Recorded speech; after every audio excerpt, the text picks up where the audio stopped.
আমাদের বাড়ি কেমন লেগেছে তোমার? চলো ভেতরে আমাদের রুম দেখবে। তুমি কি এখানে থাকবে? হ্যাঁ, আম্মু যেহেতু থাকবে তাই আমাকে তো থাকতেই হবে। দাঁড়াও, এই নাও গিফট। কি এটা? আমার? আর কেউ এখানে আছে নাকি?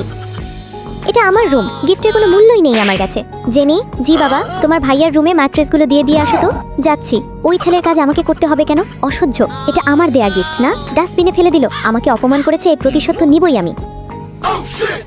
দেখো এবার ভেজা খাটে ঘুমাতে কেমন লাগে। গিফটটা মনে হয় পছন্দ হয় নাই, সমস্যা নাই, আমি নিজেই এটাকে ডাস্টবিনে ফেলে দিব।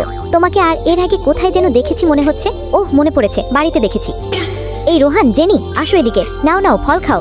ড্যাডির ওর প্রতি ভালোবাসা আমার একদমই পছন্দ না। এটা ধরো তো। আরে আরে, এগুলো আমি করে নিচ্ছি। না না, কোনো সমস্যা নেই, এটা তো আমাদের সংসারই। আমার বিশ্বাস তুমি আমাদের ছেলে মেয়ে নিয়ে খুব সুন্দর করে সবটা গুছিয়ে নেবে। আমি আমার বেস্টটা দিয়ে ট্রাই করব। সৎ মা সব সময় সৎই হয়। আর এদিকে আরো একটা, একে দেখলেই তো আমার রাগ উঠে যায়।